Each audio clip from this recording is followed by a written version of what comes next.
Thursday lunch is calling at Aroma Italiano. Enjoy their stuffed shells meal for just $12, complete with your choice of soup or salad and dessert. Dine in from 11 to 3 or grab curbside pickup until 5. Visit them at 2220 Ligonier Street in Latrobe or call 724-520-1291. That's homemade Italian comfort at Aroma Italiano. Greater Latrobe School District reviews the preliminary budget. Latrobe tables a zoning overlay after resident pushback, and the Bulletin publishes candidate Q&As. It's May 14th, 2026. I'm Abigail Hakes, and this is your Bulletin Brief.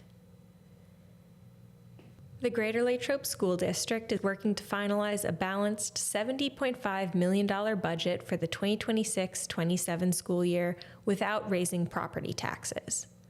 During this week's committee meeting, Business Manager Dan Watson said the district has already cut a projected $1.9 million shortfall down to about $350,000 by bringing more special education services in-house, reducing curriculum costs, and saving money through staff attrition, meaning some vacant positions won't be filled as employees retire or leave.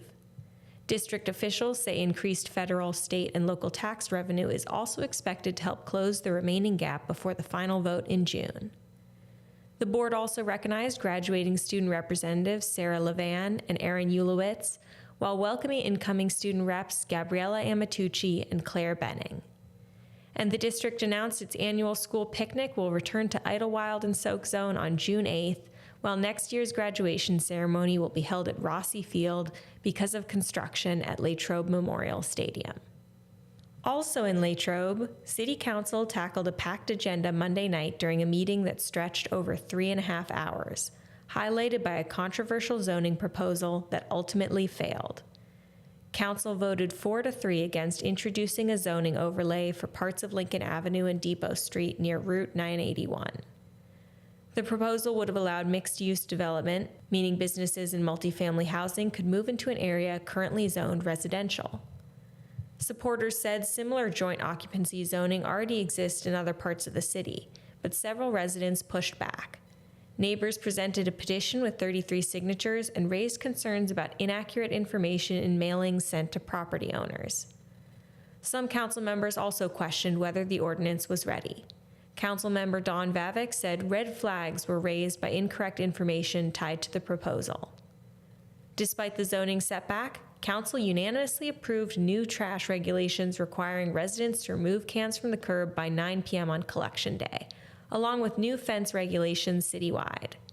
Council also promoted 2 zoning and code enforcement officers to full-time positions as the city continues efforts to improve enforcement and address issues of blight. And in election news, the Bulletin reached out to candidates in local races for Q&As about their policies, goals, and backgrounds. Candidates who submitted prior to the deadline have been published in print. Check out their responses there and online, and get ready to vote on Tuesday, May 19th. And now, on to sports. Derry Area boys volleyball is moving on in the WPIAL Class 2A playoffs after a dominant straight-set win over Trinity Tuesday night. The Trojans swept the Hillers 3-0, but the opening set was anything but easy. Derry Area outlasted Trinity in a back-and-forth battle, winning the first set 26-24 before taking control of the match. Head coach Sean Spencer said the team showed exactly what Derry volleyball is all about: scrappy, hard-nosed play and relentless effort. After the tight opening frame, the Trojans rolled through the next 2 sets 25-14 and 25-14. Caden Marsh led the way with 13 kills, while Libero John Caron added 24 digs. Derry Area now advances to face third-seeded South Fayette on Thursday night. For our local sports schedule, Derry Area softball will be facing against Elizabeth Forward in a WPIAL playoff game at a time and place to be announced. Meanwhile, Greater Latrobe Derry Area and Ligonier Valley track and field teams will be at Slippery Rock University at 11 a.m. for the WPIAL Individual Championships. This was rescheduled from Wednesday. And in Latrobe Derry Area Teener League action, FOE will be at St. Joe's at 7:30 p.m. In Latrobe Little League, the Cardinals will be heading out to play against the Phillies at 6:30 p.m. Thanks for listening. For more local news, check out our print edition, go to LatrobeBulletinNews.com, or follow us on social media at Latrobe Bulletin. Tune in next time for more stories. I'm Abigail Hakis, and this has been your Bulletin Brief.